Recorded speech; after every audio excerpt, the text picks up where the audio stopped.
les autres. Amen ou pas amen? C'est très important. Amen. Un cœur joyeux est un bon remède. Et comme on a dit, un remède, c'est quelque chose que tu prends pour guérir.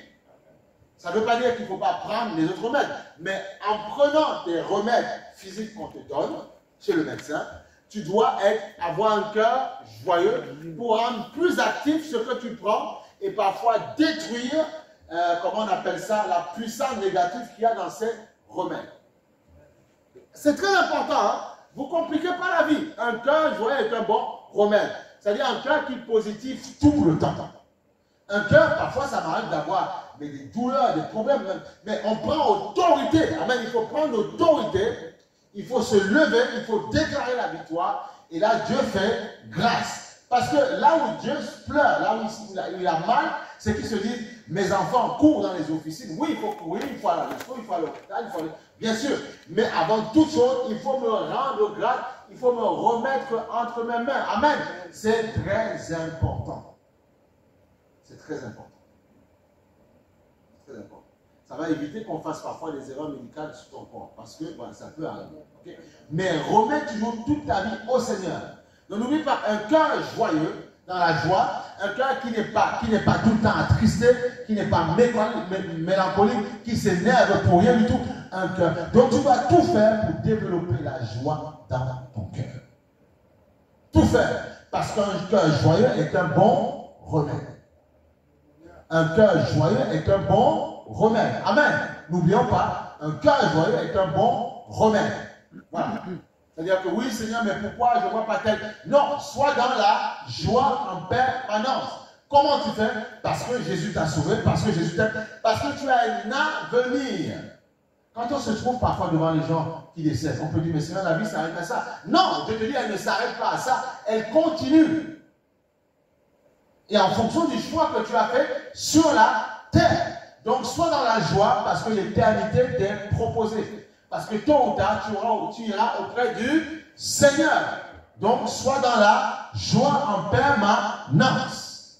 Alléluia. Parce que tu iras auprès du Seigneur. Et avant d'y aller, tu dois profiter des grâces qu'il a pour toi sur la terre. Amen. Alors, marcher avec Jésus, ce n'est pas seulement parler du ciel. On parle du ciel, mais il veut aussi que tu expérimentes sa vie ici-bas tous les jours. Donc, il a dit, si tu souffres, si tu es malade, si tu es attristé, si tu as envie de baisser les bras, si ton corps est parfois attaqué même par des maladies que les hommes ne comprennent pas, il dit, un cœur joyeux est un bon remède. Et un remède sert à guérir. Voilà. Mais un esprit abattu dessèche les eaux. Voilà, c'est tout. C'est clair. On va aller maintenant sur Proverbe, chapitre 12, verset 25. Il dit ceci: l'inquiétude dans le cœur de l'homme l'abat. Amen. L'inquiétude dans le cœur de l'homme l'abat. Alléluia. Voilà. Mais une bonne parole le réjouit. Amen. Yes, Lord. Okay? L'inquiétude dans le cœur de l'homme l'abat, te met par terre. C'est comme si on t'a zigouillé, on t'a détruit. Mais une bonne parole le réjouit. C'est très important de comprendre ça. L'inquiétude dans le cœur de l'homme l'abat.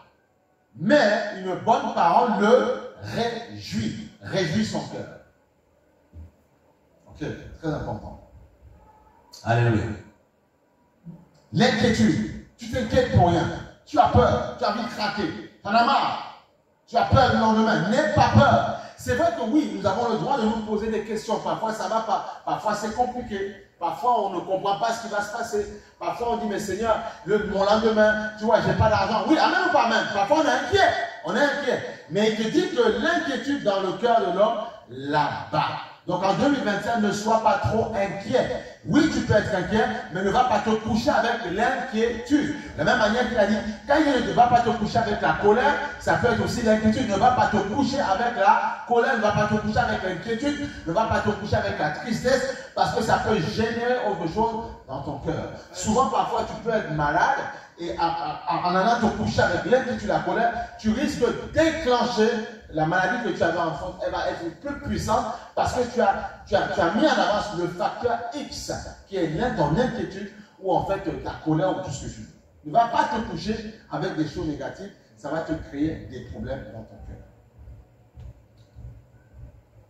L'inquiétude dans le cœur de l'homme là-bas, le détruit, tu vois, et le met par terre, tu vois. Mais une bonne parole le réjouit. Alléluia. C'est important de comprendre ça. Alléluia. Proverbe chapitre 15, verset 13. C'est important, on va prendre pas mal de fortifier un peu. Alléluia. Le cœur joyeux, tu vois, rend le visage serein. Parce que tu es joyeux, tu as le visage serein. Tu es inébranlable, tu n'as pas peur. Même si les démons veulent t'attaquer, tu n'as pas peur. Amen. Écoutez, les démons ont leur force à eux, mais n'oublions pas que Dieu, c'est lui qui les a créés. Ils n'ont pas été créés démons, ils ont été créés anges et ils ont désobéi. Alors pourquoi veux-tu avoir peur d'un esprit que Dieu a créé? Il ne faut pas avoir peur. Tu vas plutôt avoir peur de Dieu et il te demande d'avoir la foi de ne pas avoir peur d'eux. C'est pour ça que moi, parfois, j'ai décidé, comme j'ai d'être incrédule à tout ça. C'est une réalité. Parfois, je peux être combattu, attaqué même le soir. Mais je n'ai pas peur parce que je sais que mon Dieu veille sur moi. Amen. Amen. Il veille. Il peut proclamer ce qu'il veut sur ma vie. Si Dieu n'a pas décidé, il ne peut absolument rien. Il va me fatiguer le corps. Je vais me lever le matin, je vais dire au nom de Jésus, j'ai la victoire. C'est tout. Amen. Ça s'arrête là. C'est tout. That's all right, comme on dit. That's all right. C'est tout. Il n'y a pas à avoir peur. Amen. Voilà. Amen. C'est tout. Tout va bien. Voilà. C'est tout. Amen. Le cœur joyeux rend le visage serein. Il faut être joyeux. Même si ton corps est attaqué. Je dis le cœur joyeux. Pas la chair joyeuse. Le cœur joyeux rend maintenant quoi? La chair. Voilà. Le cœur joyeux, tu vois, comme il dit, le cœur, il parle de ton esprit, tu vois, de ton âme. Pas le cœur qui va boum, boum, boum, boum. Le cœur joyeux, donc l'âme joyeuse rend le visage serein. Dans ta chair, il parle de ton visage, maintenant physique, serein. Amen ou pas amen? Le cœur joyeux, donc l'âme joyeuse, puisque le cœur, c'est pas le cœur boum boum ou le sang, la honte, non, comment on appelle ça, l'oreillette gauche ou droite, non, c'est pas elle, c'est le cœur, l'âme joyeuse, tu vois, dans la paix, rend justement ton visage serein. Prêt à affronter toute forme de calamité, le cœur joyeux rend le visage serein. Maintenant, il sait qu'il va y avoir des événements où tu n'auras pas envie de rigoler. Mais il te dit, ne reste pas trop dans cette attitude-là et force-toi à chercher la joie. En cherchant la joie, tu verras ma gloire. Amen. Tu verras ma gloire, tu seras serein. Amen. Alléluia. Le cœur joyeux rend le visage serein. Mais quand le cœur est triste, tu vois, l'esprit est abattu. Voilà. Ça confirme la parole qu'on a vue tout à l'heure, que l'inquiétude dans le cœur de l'homme, là-bas. Tu vois, dans le cœur, là-bas, tu vois. Mais une bonne parole le réjouit. C'est pour ça que parfois il faut réconforter les frères et sœurs. Il faut parler, il faut positiver. Même si le frère est abattu, est attristé, toi tu dois parler de choses qui donnent de la joie à l'âme, des choses qui renforcent, des choses qui soutiennent, des choses qui remplissent, des choses qui font passer à autre chose, des choses qui aident une âme à passer à autre chose. Amen. C'est ça qu'il faut faire. À autre chose. C'est très important de faire ça. À autre chose. Voilà. C'est ça. Et dans Somme, Somme chapitre 18, verset 14, l'esprit de l'homme le soutient. Ok? Dans la maladie. Ok? L'esprit de l'homme le soutient dans la maladie. Ok? Voilà. Donc c'est l'esprit. Mais il dit l'esprit de l'homme. Alors imagine un homme rempli de l'onction de Dieu dans son esprit. Forcément, ce sera la guérison. C'est pour ça que parfois, même parfois pour obtenir une guérison, ou même pour demeurer avec, il faut avoir la connaissance de la parole. C'est important. Quand tu doutes, quand tu médites, quand tu crains, justement, il y a des choses que tu ne pourras pas voir. Prier pour quelqu'un, chasser un démon, rouler la personne par terre, c'est une chose. Mais après, il faut l'enseigner à comprendre. Parce qu'il faut que son âme comprenne comment fonctionne la guérison. Et oui, c'est important. Il faut comprendre ça. Parce que tu peux, il y a des gens parfois pour qui on a peut-être prié pour eux, et après 2-3 ans, après, la maladie revient à nouveau. Pourquoi? Parce qu'ils n'ont pas compris les mécanismes pour garder la guérison divine dans le corps. Et oui, amen ou pas amen? Il faut comprendre les mécanismes. Tu dis à la maladie quoi? Prends autorité sur la maladie. Pourquoi tu comprends la maladie de quoi? Prends autorité, cherche ça, prends autorité dessus. Prends autorité. Tu sens que c'est lourd, tu sens que c'est compliqué. Dieu t'a dit un cœur joyeux apporte la guérison. Il t'a dit ça. Donc parle sur ton corps. Apprenez à parler sur vos corps. Amen ou pas amen?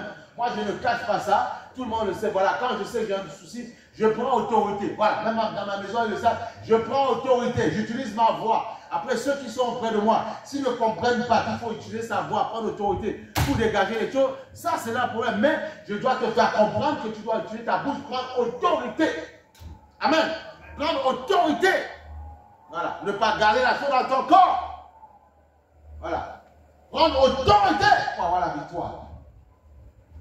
Un cœur joyeux rend le visage serein, mais quand le cœur est triste, l'esprit est abattu. Dans le Proverbe, chapitre 15, verset 13.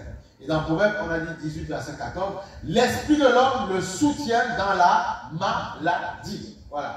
Mais l'esprit abattu, qui le relèvera? Personne. Alléluia. Donc ça veut dire quoi? Il dit l'esprit de l'homme le soutient dans la maladie. Mais l'esprit abattu, qui le relèvera? Ça veut dire que s'il est abattu, et il reste dans cet abattement-là, il risque de dégénérer son corps physique.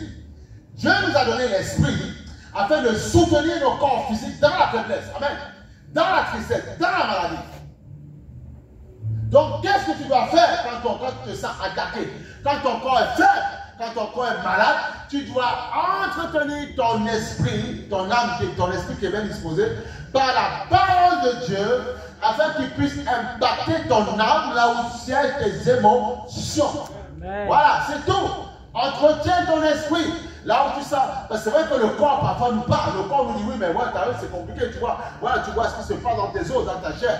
Tu dis non Seigneur, ça ce n'est qu'un effet de maintenant, mais je proclamerai ta gloire parce que mon corps sera délivré et guéri. Tu dois proclamer ces choses et à chaque fois que tu proclames ces choses, tu engages un combat. Vous savez comme parfois les documents de Marvel où les titans se combattent, on voit un choc du titan. C'est ça justement, tu dois aller attaquer la maladie, attaquer les démons. Tu dois créer un choc de titans.